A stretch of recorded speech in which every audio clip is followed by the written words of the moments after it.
to our channel. Hi. We brought you guys along today to one of our favorite places to come have coffee and tea. I'm more of a tea girl. Cristina loves Coffee. We love to read. We are always buying new books. We're always borrowing each other's books. She has a lot of books, guys. Like, she has like a big bookshelf filled with books. It was extremely hard for me to choose just 5 books. That's why there's gonna have to be a part 2 to this. Oh, and by the way, me and Cristina both like to read very different genres. Yes. She's more into Young adult. young adult. She also likes horror books. And more into spiritual books and self-growth. Untethered Soul. It helps your way of thinking and your feelings. I mean, if you're really spiritual and if you're really into that stuff, then yeah, this book is for you. It's really good. It's a good book. Because like I have like anxiety, and I feel like this book has taught me new ways to deal with anxiety. The Seller by Natasha Preston. This book is about a 16-year-old girl named Summer Robinson. She goes missing after she denies a ride to the club that she's going to from her boyfriend that's like really overprotective of her. Let's just put it this way. She taught me to never deny a ride from someone who's trying to give me a ride that I know, because she ends up getting kidnapped. But if you are really into those twisted type of stories where girls get abducted, this is definitely a book for you. And it made me want to keep reading more and more and more and more until I finished it. I couldn't put the book down. Like, I was in the bathtub reading it. I was peeing, reading it. I was like with one eye open reading it. Like, yeah, I was like half asleep, half awake. There came a point in the book where like I didn't feel safe walking outside. I was scared. But where we live, it's like super desert. There's no street lights, nothing. There's no sidewalks. No.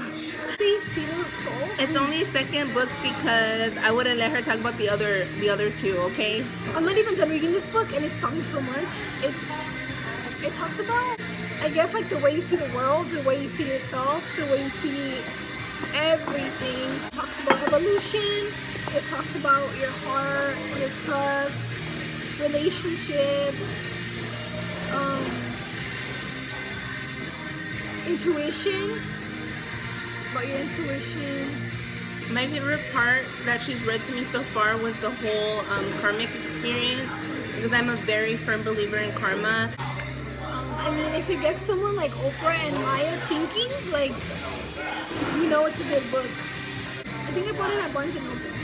Yeah, she did. I was with her. Yeah. We were Barnes & Noble. If we could live there, we would live there. In our little thrift store that we go to get our books for $1. You guys, I got the It hardcover for $1. I need to finish reading this book. It's because like it's like too much information, and you're like, oh my god, my brain hurts. I believe that when you are reading books, you have to be prepared for them. So if at any point you feel like you're losing interest in the book, we immediately stop reading. I know I don't listen to them. And now I still do. No, I'm just kidding. I didn't bring this book because I totally forgot Cristina has it. And then my other one, another person borrowed, which I never let anyone borrow my books anymore because I never get them back. Yeah, me too. And books to me are really, really special. Especially the ones that my mom buys me or my best friend buys me. Like those. Especially if it's like the books that really change your life. Mm-hmm. And you're like, oh, well, it's the first time that I read it, and it's the only copy. You know, it's your first copy and the first time you go through it. Exactly. And you have that like attachment to it. I don't know, maybe we're crazy, but that's how we feel. And when you let someone borrow them, because you want the book to do the same thing for them as it did to you, and they never give it back, it's like, oh wow. And it's like, it's never the same if you buy another book. At one point in my life, I let my ex borrow a couple of books from this author, and she wouldn't give them back. And so I literally had to threaten her to give them back to me. My second copy. Because unfortunately someone messed up her first copy. Oh shoot, it's my third copy. Dude, I didn't know that. I didn't know that either. Okay, but for future reference, we don't let anyone borrow books unless it's me and her, because she knows and I know. If anything happens to these books.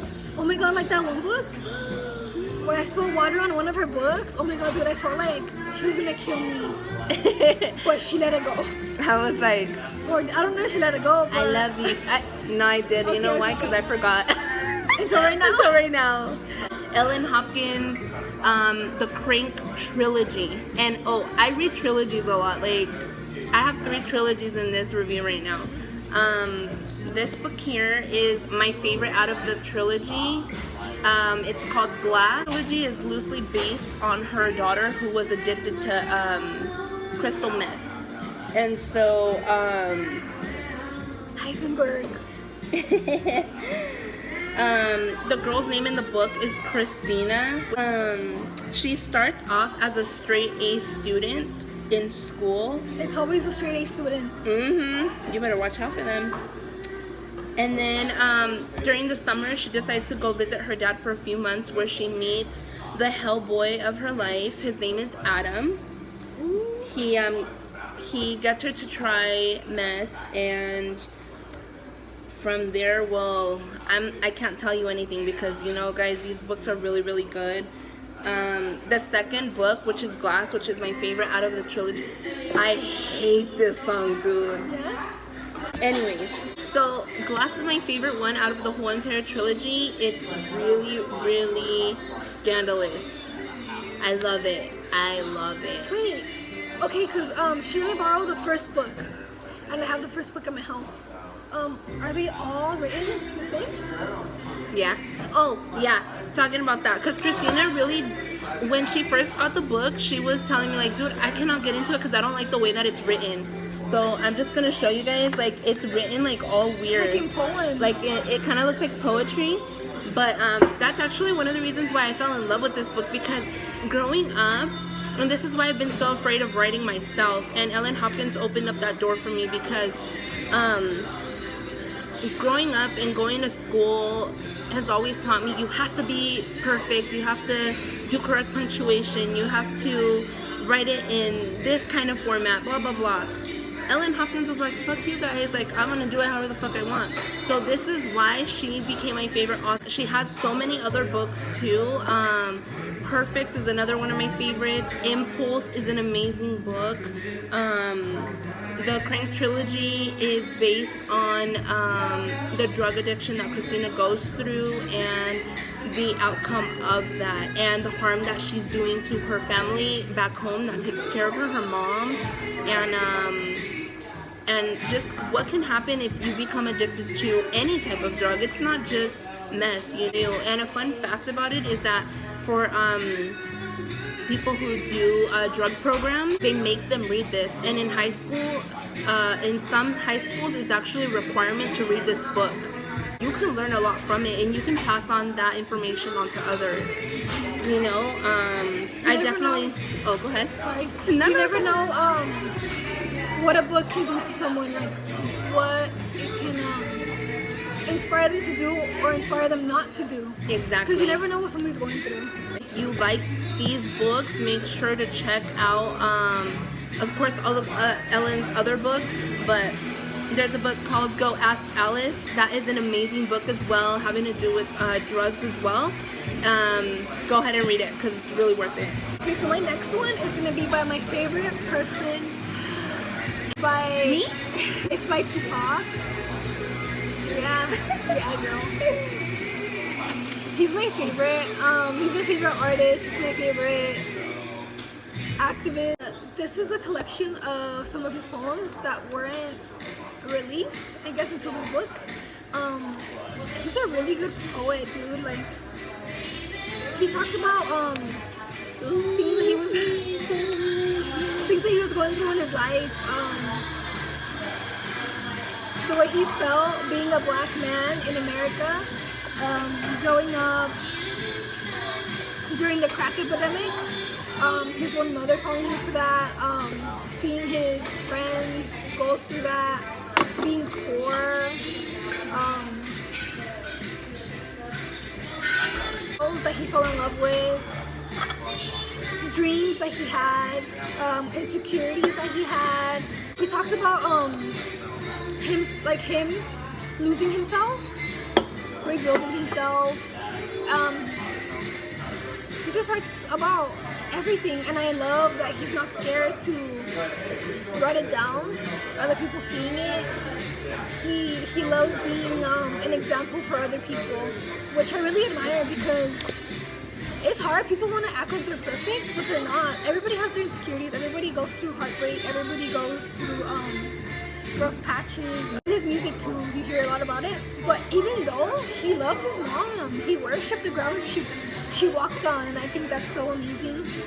I can read this book over and over again and I won't get tired of it. So I have a big poster of him on my wall, and like he like motivates me every day. This one is actually a true story about the Cleveland abductions of 3 girls, and they were all young girls. It's called The Lost Girls by John. These are actually the 3 girls that he abducted. Ariel Castro is the guy who abducted them, and this book is amazing. If you are really queasy, I don't recommend it. I really love to read about anything really sick and twisted. It does tell you a lot about exactly where they were kept, what he would do to them. That the girls went ahead and did like their memoirs as well, but this literally tells you no filter, you know, like if you want to know everything sick and twisted that happened, it's in here. And the saddest part about this whole story is that his actual children would go to his home, and they had no idea that he had 3, not 1, 3 girls captured there. 3 in the basement. And then sometimes he would put them like in the pink room, and the kids had no idea. Like he would bring people over to the house and like have parties or like get-togethers, and no one knew. One time his daughter heard something, but he like kind of like pushed it away, and like she kind of just left it at that. And the youngest one that he abducted was actually a friend of his daughter, his youngest daughter. It's Milk and Honey. It made me cry, it made me laugh. No, it didn't make me laugh, but you know, it made me smile. It made me smile. The little note thingies are my favorite passages. You are in the habit of codepending on people to make up for what you think you lack. Who tricked you into believing another person was meant to complete you when the most they can do is compliment? For me, when I read that, I was going through a breakup, and it's true, like nobody will ever be able to complete you but you. You don't need anybody else, and that's something that me and Patsy have been going through. This whole year has been an extreme lesson on that, on loving ourselves and completing ourselves, because no one else is going to complete you. No matter how many people you are with, no matter how many people you sleep with, no matter what, no one will be able to complete you the way that you complete yourself. For me, I really tried to be with someone because I thought that I needed them, or I guess to fill a void. But it's like, it's worse on yourself to force yourself into that situation.